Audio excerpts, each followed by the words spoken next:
এবার হচ্ছে আমি আপনাদেরকে দেখাবো একটা কলকা ডটের শাড়ি। কলকা ডট না, পলকা ডট।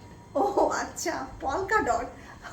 আমি পলকা ডটকে কলকা ডট বলছিলাম। যাই হোক, এই পলকা ডটটা ছোটবেলায় কে কে পড়েছেন বা বড় হয়েই কে কে পড়েছেন? দেখেন, পলকা ডটের শাড়ি বলেন, মানে পলকা ডটের যে কোনো কিছু কিন্তু খুবই চমৎকার। এই যে দেখেন, এটা হচ্ছে শাড়ির পাড়ের অংশটা। দেখেন, এটা শাড়ির পাড়ের অংশটা চওড়া করে একটা পাড় দেয়া আছে। এটা হচ্ছে প্রিমিয়াম সিল্কের মধ্যে এই শাড়িটা বোনা।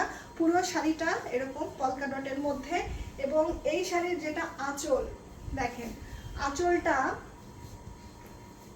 দারুণ সুন্দর একটা ডিজাইন করা হয়েছে। আঁচলটার মধ্যে এরকম সুন্দর করে একদম গোলাপের রঙের মধ্যে এরকম সুন্দর করে একটা ডিজাইন। এই ডিজাইনটা আঁচল, এবং আপনি যখন শাড়িটা থেকে ব্লাউজ পিসটা কাটবেন, ব্লাউজ পিসটাও কিন্তু পলকা ডটের মধ্যেই পড়বে।